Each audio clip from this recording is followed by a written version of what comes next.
pass it up. This is Dr. Concrasia. Did I say it right? Yes, perfect. Yes. And Lauren with a long last name.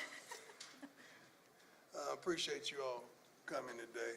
Thank God that we're here today. We're going to get started with sort of like a timeline on what's all has been transpiring. I know you're probably thinking something's going to happen today that ain't going to happen. I don't know where you get the news from. But we're going to kind of break it down to you like we did our team. And it was so wonderful seeing the team yesterday. My God, it was so darn wonderful. Bucky compiled a wonderful video to let them know every step of the way so we wouldn't have to explain every detail, but it was phenomenal. I wish we could show you all that same video. It was extraordinary. I think Bucky's going to put it on his YouTube channel soon after this. But let's get started. Let's kind of give them, let's walk them through. Can we do that? Is that okay with you all? That we walk you through? Let's go, Law.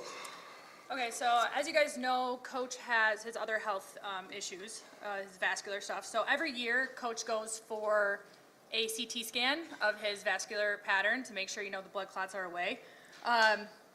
So with this scan, everything turned out really great from the vascular side. About 2 weeks later, we get a text from his primary care doctor that said, I need to talk to you and Coach. We need to refer you guys to a urologist. So about 3 days later, we go see a urologist. They go in for a quick procedure. The urologist told us, hey, within 10 minutes, I can tell you guys if he's gonna need another procedure or if we just need to do these follow-up appointments. And the doctor told us, okay, you guys are going to need another procedure. I'm gonna refer you to my colleague, Dr. Concrasia. But at this point, you have a bladder tumor. And from there, we'll go get it removed, and then Dr. Concrasia, it was, go ahead. Yeah, so we proceeded with removal of the bladder tumor. It showed a very aggressive, Let's go backwards because you guys gave me options that scared me to death. Oh, well, once we knew. We'll get there. I'll get there. Okay, I'm sorry. We removed the tumor. It was very high grade, invading through the bladder wall, not into the muscle layer, something we call very high risk, non-muscle invasive bladder cancer. So we did discuss options. We discussed some options of treatment in the bladder, and we discussed bladder removal as well. Given his commitments to his family and to the team, elected to undergo a bladder removal. We performed a full robot-assisted laparoscopic bladder removal and creation of a new bladder. And I am pleased to report that the results from the surgery are that he is cured from the cancer. You can clap, it's okay.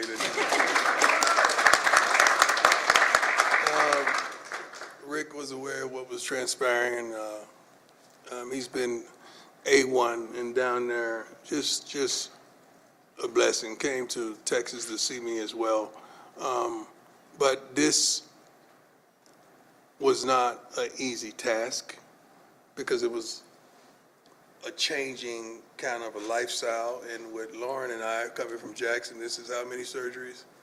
As of from 2021, this is surgery number 14. Surgery number 14. I had more surgeries out of the game than I did in the game. Like, what is going on? So, but they were so wonderful. You were such a blessing, guiding me to, taking me through, verbalizing every darn detail so that I could make an educated decision, which some didn't want me to go that way. They wanted me to go the other way. But I trusted and believed in you 100%. And the process wasn't easy. Just like it was some scenes that you saw, all the bull junk that transpired on draft day. It wasn't just that. It was just I knew as well I had a surgery coming up. My sons to this day don't know what transpired. I just told them something with my foot, again, because I wanted them to focus on making the team and not focused on dad. So they really don't know. My daughters do, and this joker right here, much love to my son, Junior, who have not left my side since we found out what was taking place. Not one day. He's been with me here, been with me in Texas, been with me everywhere, every day, and I've seen his handsome face. And I love you to life, son, and I thank you for everything you bring to the table. But this wasn't easy. Men, everybody, get checked out. Because if it wasn't for me getting tested for something else, they wouldn't have stumbled up on this. And make sure you get the right care, because without wonderful people like this, I probably wouldn't be sitting here today, because it grew so expeditiously, I could say. But please get yourself checked out, especially African-American men. We don't like going to the doctors. We don't like nothing to do with a doctor. You know that. So I'm not just talking to the brothers. I'm talking to my Caucasian brothers, my Hispanic brothers, my Asian brothers, my everybody, and my sisters. And that's all, y'all. Get checked out, because it could have been a whole another gathering if I had. I'm thankful. It's been a tremendous journey. It's been tough. I think I dropped 25 pounds. I was like a Atlanta Falcon Prime at one point, and just dealing with the catheter, dealing with all the stuff that I had to deal with. And right now I'm still dealing with going to the bathroom. Like, it's a whole life change. Like, I can't, and I'm gonna be transparent, I can't pee like I used to pee. It's totally different. And she not only is a blessing, but she provided other persons that have gone through what I've gone through, so that I could talk to them and get some solace and understand like what I'm facing, not just from a doctor, but from another individual. And to have that been told, like, it's a totally different life. I mean, thank God. I depend on depend. You know, if you know what I mean. I truly depend on depend. Like, I cannot control my bladder. So I get up and go to the bathroom already 4 or 5 times a night, but then I'm sitting up there waking up, like my grandson. We in the same thing, we got the same problem right now. We going through the same trials and tribulations. We're trying to see who has the heaviest bag at the end of the night. Like, it's ridiculous. But I'm making a joke out of it, but it's real. Like, it is real, it is real, it is real. So if you see porta potty on the sideline, it's real, okay? I'm just telling you right now, you're gonna see it. You're gonna see the practice, you're gonna see one, because it is unbelievable. Like, dozing off and waking up, first thing I'm grabbing my crotch to see if I peed on myself. And it's just totally different. And I know there's a lot of people out there going through what I'm going through and dealing with what I'm dealing with. And let's stop being ashamed of it. And let's deal with it. And let's deal with it head on. And there's so many other companies out there that do a wonderful job, but I'm thankful that, we have a relationship with the pen, and we're making some other products, trying to make other products that to help all of us through. But it's been tremendous. These two, Lauren came down to Texas and was there with me during it the whole way, up walking our miles in the morning, because Doc made sure you better walk, you better be active, and we did it until it was some points that I couldn't even get out of the bed for a week at a time, but she was there. I remember yelling 2 o'clock, Lauren, because I have 2 bags, right? Mm-hmm. One was what? Both were urine, but one it was filled quickly. Very quickly. Yeah, like blood in urine. It just looked bad, and I'm fishing with 2 bags. I'm trying to make life happen, and couldn't come around my team, and I wanted to be here with my team. I wanted to see the new talent that we brought in. I wanted to see them work, see them train, coach them, and I couldn't. But slowly but surely, I built myself back up to where I'm able, I'm strong, I'm ready. I'm still probably about 12 pounds down. I'm gonna get that right. I'm gonna fill these overalls up like no other. But it has been a tremendous journey, and I'm truly thankful that God is so good. God is so good. You have no idea.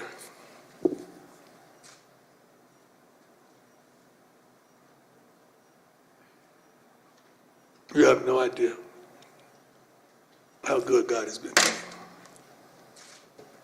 for me to be here. You have no idea.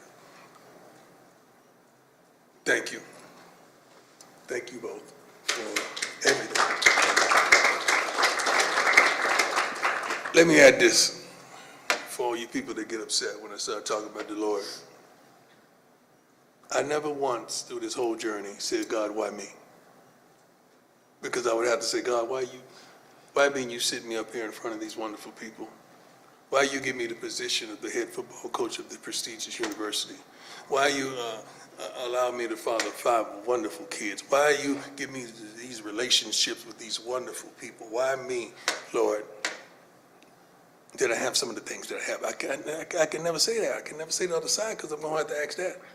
I said, Lord, whatever it is that you're doing, let me know what it is so I could expedite the process. Because I know you got me. I've seen you have my back. I've seen you there in the midst of storms when nobody knew I was going through hell. I've seen you guide me and bring me through. Lord, I would never say why me, but let me know what I need to do so that I can help. And there's some people out there right now dealing with the same issue, are affected by that C word that we usually, when we hear that word, is normally a life sentence attached to it. But not this time. But not this time. Because God got me. And I don't take it for granted. I don't want you to take it for granted. Anybody out there, I don't want anybody to take it for granted because it's real. Everybody in this room, I guarantee you, have been affected by that C word somewhere in your life. Some parent, some friend, some loved one, somebody has been affected or infected. Some people have beat it. We have a player have beat it on our team, right? Family members have beat it. And I be darned, I think I will have a wonderful team, ain't it, Doc? We gonna beat it, ain't we?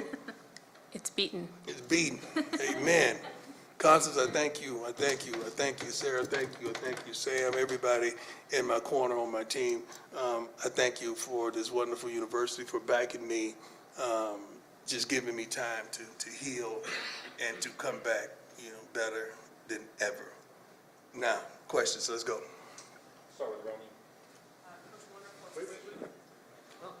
Coach, wonderful to see you. Wonderful to see you too, Rob. Congratulations on the I great see news. you've been cheating on us with the Broncos. Well, but not today. I left I that. appreciate that. Always. A question for you and also a question for Doc. For Doc, just curious, moving forward, what does this look like? Does anything change in regard to his day-to-day? And then, Coach, as you look through, you're talking about you never said One why at a me. time, Rob. You know I Okay. can't remember that kind of Okay. stuff. All right. Yeah, day to day, I think will, for most patients, becomes just a new way of life. But outlook, very good. We'll just keep them on routine surveillance scans. Other than that, nothing else. And help me with this pee problem. Coach, as You guys think I'm playing. Like, I'm too old for this. As you look back and you said you never asked why me, you've always been this very Right. positive person. When you look at the challenges outside of the physical challenges, kind of mentally, emotionally, what has been the biggest challenge for you in this process? Getting people to understand that it ain't about me. It's about y'all. Everything I deal with is like a tool to reach more, to affect more, to challenge more, to love more, to give more. That's what this is about. This ain't about me. Because for me to go through this, the devil had to ask God, have you considered my servant prayer? That's Bible if you don't know. Go ahead and try it. I know he gonna praise me. I know he gonna magnify me. I know he gonna glorify me. And that's what has transpired. So I don't mind going through the afflictions I go through because I know the result. And we helping some folks today. There's some folks right now calling the doctors, scheduling checkups. There's some wives out there saying, baby, I told you. It's some whosoever wills that ain't been to see a doctor in years, but they gonna go get a checkup. Because if it could happen to Prime, baby, it could happen to you. That's what they're saying. They may not have the speed. They may not have the ability to maneuver, but they got the will to make it. That's why. Miss you, girl. Hey, Coach, over here, sorry. Pat Graham, Associated Press. Two-parter. I'll just ask the first one first. And that's, you had a very powerful video yesterday your son put out about, planning for a will and how emotional that Yeah. was. Can you, going back to that moment and to this point and being cured in this announcement, could you have imagined this point? And What was that journey like? And when hearing the words, "Hey, this is cured," what did that mean to you? Well, first things first, you don't want to be a fool and leave and not have your business affairs in order. So, matter of fact, Lauren was there as well as my attorneys. And the funny thing is about that, you sitting up there ranking your kids again. Let me see. Shiloh deserves how much? Bossy, she left Colorado to go elsewhere. Let me see. Like you're really going through this stuff. Making sure your mama's straight. Yeah, I'm serious. You rank your kids too. I'm not the only one. So you had to deal with that and going through that. So you're straight. But the second part of that question was. Basically, just reflecting back on from that point to this point, I mean, how, I guess, the range of emotions you experienced when you were I'm always cured. positive, man. I would get upset when my body don't allow me to do the things that I want to do, and she can attest to that. I mean, you got to understand, I'm out in the morning at 7 a.m. Lauren, let's go, baby. Let's hit this walk. Let's get this walk. And I got 2 bags full of blood and urine with me walking. I'm like, let's go, because you know what? Doc told me I got to walk. Right? Yep. And I walked with 1.3, right? At least 1.3 At days. least 1.3. Yeah, so until the time that I couldn't. So I've never looked down. I'm always looking up, and I'm always trying to go get it because I want to be the best prime I could be for everybody. For everybody. And then my second part was, sorry about related to football, but you have a great coaching staff. How much have you relied on that, and how much will you rely on them this season, maybe to help out? I don't have to rely on them. I'm back, baby.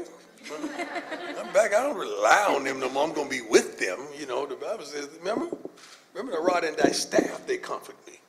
Okay, so we're going to comfort one another. And I love them. We have a wonderful staff, and thank God that they're good enough that I don't have to babysit. I don't have to be there every minute too. And I know they got that. It ain't like I told them anything. I think they found out yesterday, like the team found out. They didn't know. And first of all, constantly, let me thank God for our team, Sam, our team that didn't disclose this to anyone. We did a good job. Usually you have a couple of leaks, but we were pretty good that we didn't disclose this to anyone because you guys definitely would have told it. So I'm thankful for that as well. Where's Sarah? Sarah, thank God, baby. I love you to life. Every time we go to the hospital, I hate going to the hospital, but every time we go, you're a true blessing for us, and thank you so much. I have you up under Sarah the plug in my phone. You connected to everybody. Next question. Rylan Scholes from Ralph Report. You spoke about this at the beginning of the presser, but what kind of support have you felt from the guys on your team, both the football team and medical?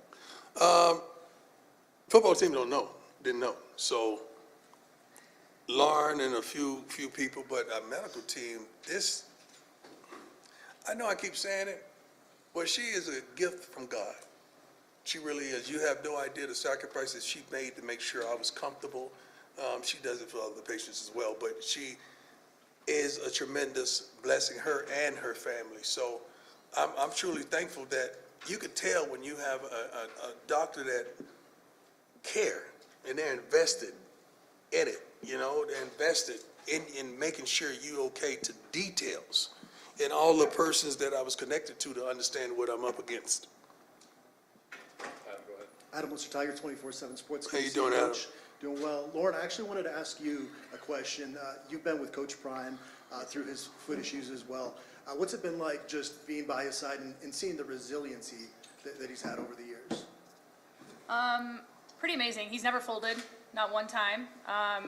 Even when he was making a decision on what treatment route to go on, everything was for, no question, it was for his sons and for the football team.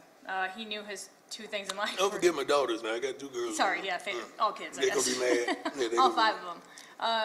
But he's never folded nor waved, not one time. Everything is, you couldn't ask for sometimes a better patient because he wants to get up and get going right away. So it's been awesome. It's been awesome. It's been a hectic journey. It's been a lot, but there's a blessing, right, in disguise with all this. So. Hey, Coach. So glad you're doing well. What's going on, boss? What's going on?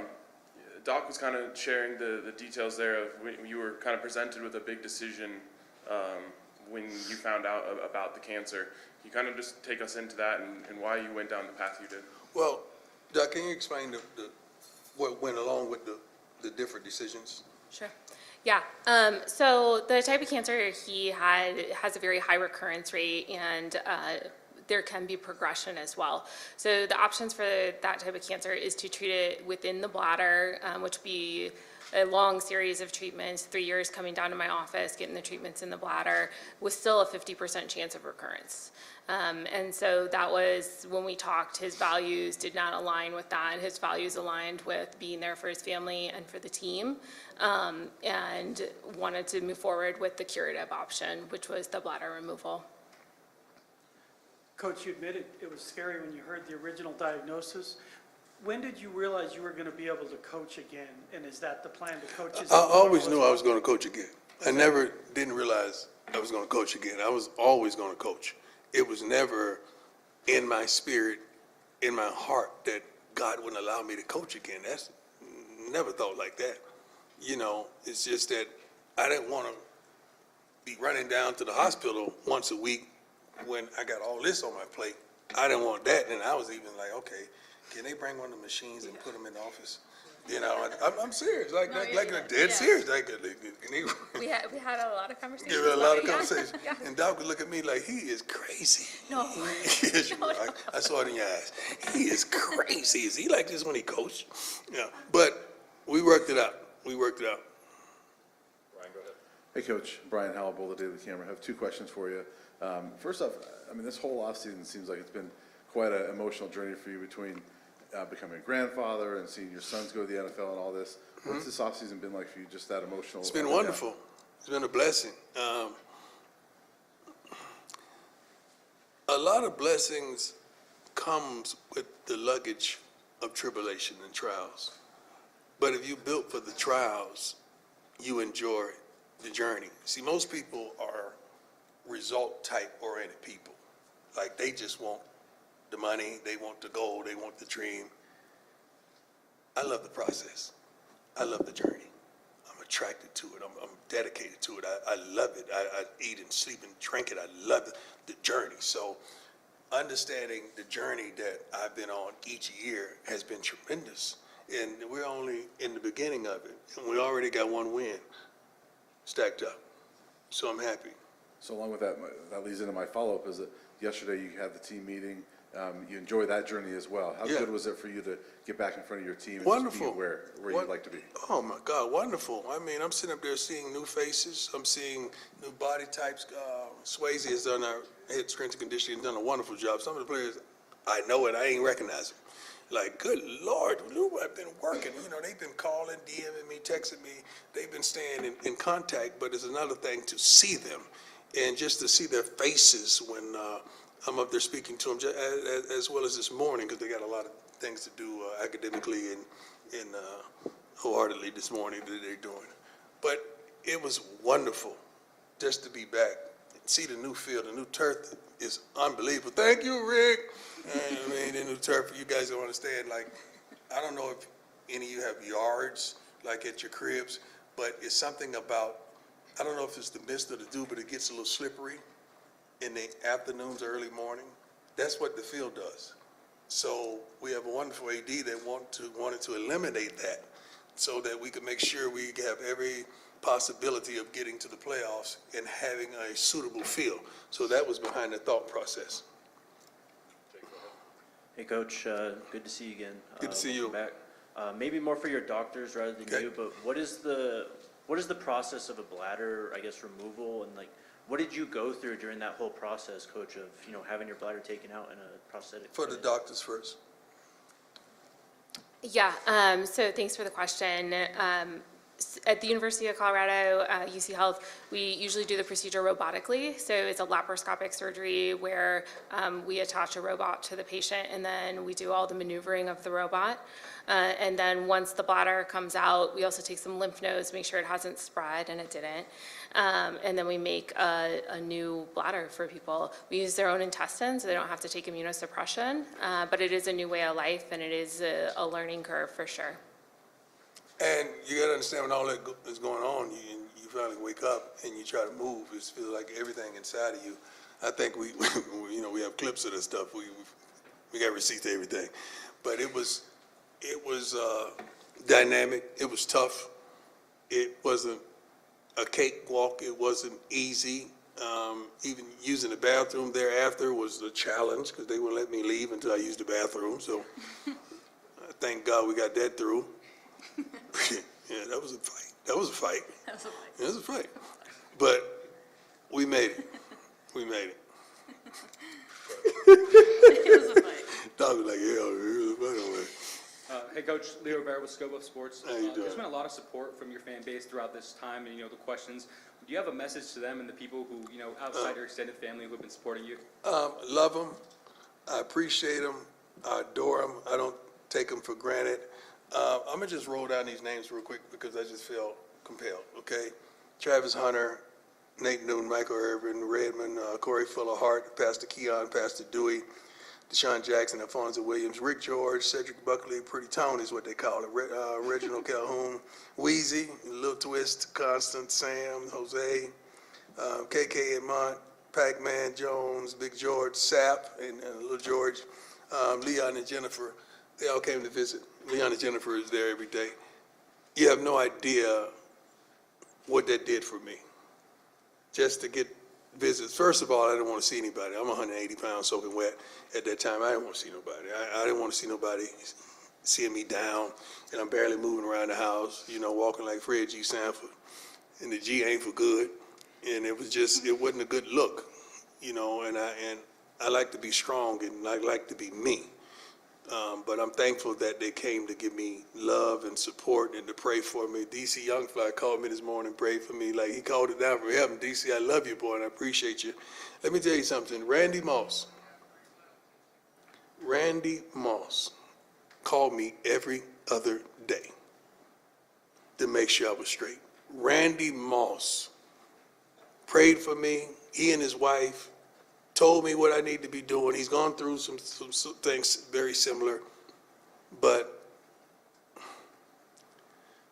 Randy Moss, man, I love him to life, love him more than ever. I prayed, he told me he's gonna come to the game this year. I prayed that, but he gave me so much strength and so much guidance and so much love, respect and appreciation. Thank you, Randy. I really appreciate you. I really do. But there's so many people reached out, you know, to me, DM me and text me and try to get at me. I think we changed numbers a couple of times. We got one more number change as well, so I apologize to those of you that hadn't got back to, but it's going to be another number change. I'm just letting you know. Yes. So this is a scary diagnosis. I understand if you don't get early detection like you do, it can be as dangerous as some of the most deadly cancers. Yes.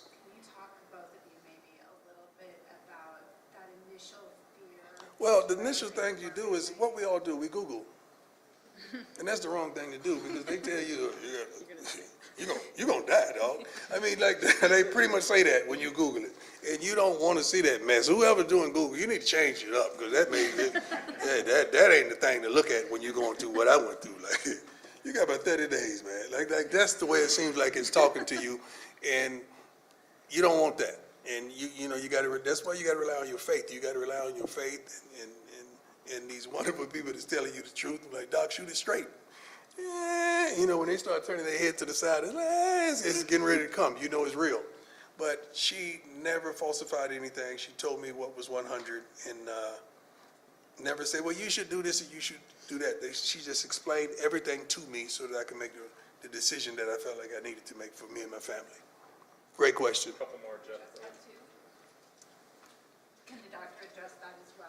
Yes. How scary this cancer is?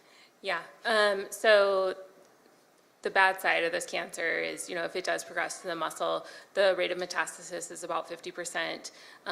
Only about 10% of people live 5 years, even with our current medical treatment, if it metastasized.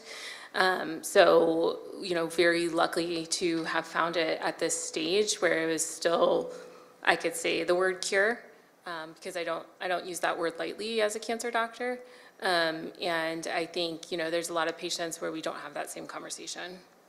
So I'm thankful for the checkup, and I fight them on going to get the checkups. So I'm telling you all again, please, not just you people out there watching, but you people in here, get checkups. please go get checkups. Do you want to share the timeline on the checkup versus the surgery or not? It's How quick. It was- quickly, how much time did Go you ahead. have to make that decision? Yeah, we were in spring ball during the time. So he had the imaging beginning of spring ball or mid-spring ball. By beginning of May, we were already, the surgery was already done. So it went quick, within a month, less than a month. Yeah. Over to your right, for you and the doctor, if possible. Chip Legwell, ESPN.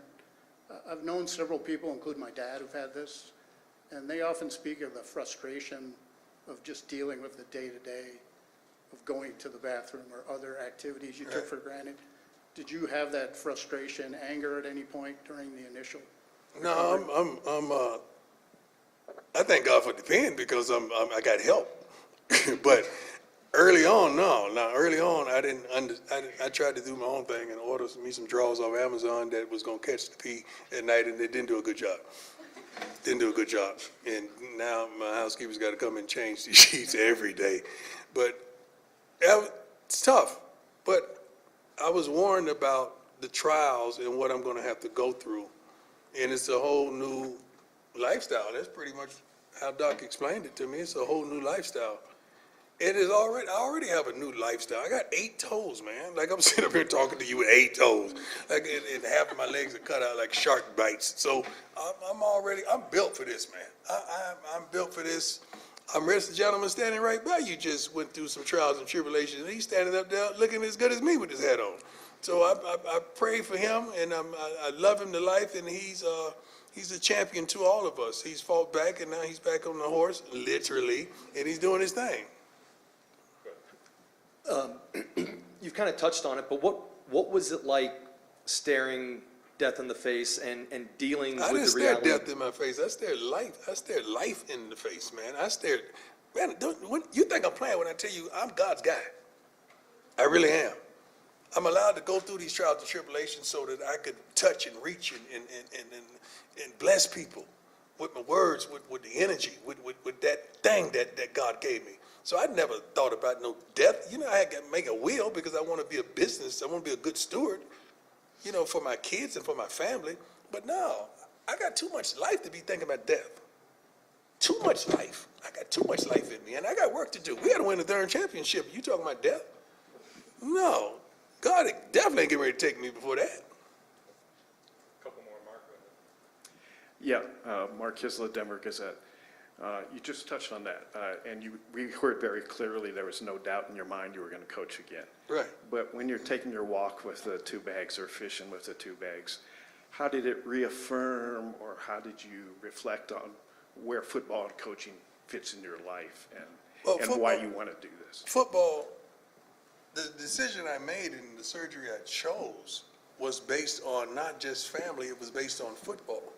I didn't want to be going weekly to the hospital while I know I got practices. So football is in there. My faith is number one. You know, football is somewhere down the line, you know, behind family and all of that, but my faith is definitely number one. So I never second guessed that, and we're here, man. Too blessed to be stressed. Coach, you and I have talked enough to know that where you and I both sit, we look at those opportunities for testimony, which you're certainly doing here today. What were you or how were you communicating with your team during this time when there wasn't much information out there? What are you saying to them now about this? I wasn't really communicating with my team much because I didn't FaceTime because, you know, even with my kids, I think I made a mistake and FaceTime Shador one time, and he's like, "What's wrong with you?" Like, you know, but I didn't do it with my team, but I talked to them, and but sometimes I would talk and my voice was really raspy, and I really, you could tell I was sick. But just the message of hope I've always exuded. Just the message of, I'm going to make it. I'm going to get through this. Well, let's just stay focused on what you got because I'm going to be all right. That's pretty much was my message. And I would keep in touch with the different coaches and challenge them to go to the next level. In my absence, they didn't know what was going on. They just knew it had to be something if I'm not here because they know I love to sleep here, not just coach here. Coach Prime, Kelly Worthman with CBS Colorado. Question perhaps for both you and the doctor. You say that this is also, you're a vessel for the message to get yourself checked, no matter who you are or where you are. But I wonder if there's things a person should be looking out for to know that they might be at risk or perhaps are in the condition that you were, Coach. Yeah, so I am also grateful to be here to talk about bladder cancer. So bladder cancer is the 4th most common cancer in men. The early signs are usually blood in the urine. Blood in the urine in absence of infection is never normal and should always get checked out. I think people should see their primary care doctors, as Coach mentioned, to initiate that. But I think, you know, just really making sure that you're going to your primary care doctor visits, staying well, eating well, don't smoke. Coach was never a smoker, and it's one of the people that just unfortunately got bladder cancer, but that's also something that's very heavily associated with bladder cancer. I didn't have any signs whatsoever. I wasn't on any chart, any list for what this would obtain, you know, to obtain bladder cancer. But it is what it is. That's why I know I'm a messenger, man. Sweetheart, I'm a messenger, just delivering a message to all. Yes, ma'am. And to that point, what would be your message to people who might feel embarrassed or scared of what they could find if they were to go check it on their health? How would you inspire them? Do you rather be dead? Or would you rather be here dealing with something and being blessed to work with a wonderful doctor like this that no, she ain't no joke. Like is I don't know if you said this, Doc, I think I might have dreamt it, but I think you said that as good as I was, you better. I am very grateful to be part of your care team, and I do not remember saying that. I think you said that, Doc. No. I think you said that. No. I don't know if I dreamt that, but I thought you said that. So I was confident. Courtney Fromm with Fox 31. Glad you're doing okay. Question for Doc. Was there any possibility that the new bladder could be rejected by his body? So we use people's own small intestine, so there's no chance of rejection. They don't have to take any immunosuppressants, anything like that. The bad thing with immunosuppressants is they also increase infection risk. So the natural choice is something that's already their own, and it can be formed into kind of a ball, which is the same shape as a urinary bladder. Works a little bit differently, but does the job very well. All right, we'll close it out. Okay. Coach Jack Harlow. Jack Harlow, my man. Great to see you. You know I missed you, dog. I missed you too. I'm really glad that you're doing better. There you go. Yeah, really happy to see you again. Thank you. Today. Jack is a legend, by the way. Wonderful. I just love your sense of humor about this whole thing. Just where does that come from, making jokes, and just how much does that kind of help the process? There's a scripture that says God uses the foolish things to confound the wise. No symptoms, no nothing. Healthy, going in there to look at something else, you find something else. Bless me with this wonderful doctor that is better at her game than I was at mine. And I'm on assignment, man. I'm on assignment, and I'm in alignment with where I'm supposed to be. I'm not lost. I'm not here by mistake. God planted me here. Boulder, Colorado? Who would ever thought you come from Jackson State to Boulder, Colorado? That don't make sense, but I'm here. And I'm thankful. So I'm happy and elated about everything, and especially this opportunity that I have to coach these young men and to lead some of these women that are part of our organization, a part of this program. I'm so thankful to be back in Boulder. You have no idea. But I never doubted one bit that I would be. But I know it was just a matter of time. So sometimes it may not happen when you desired it to happen, but it's just a matter of time. And I'm thankful that the matter of time that God chose to keep me there in Texas, to rehabilitate me, to bless me, to inspire me, to feed me with words and that spirit and that fight, and that I was going to come back here right on time, praying for my sons, praying for my daughters, praying for my team. And my team told me so many wonderful things, and they text me so many wonderful things, and they DM so many wonderful things, that I love these young men to life, and I'm thankful that God chose me to coach them and to be right here. Jack Harlow. Follow Jack Harlow. Did I say it right? Jack, C-A-R-L-O. Carlo. See, I messed it up again. Jack Carlo. We're at Jack Carlo? Jack Jack _ Carlo. He needs at least 10,000 new followers, all right? At least 10,000. And stay out them DMs because they get you in trouble, dog. I'm telling you, from experience, I'm telling you. Thank you. God bless you all. Appreciate it.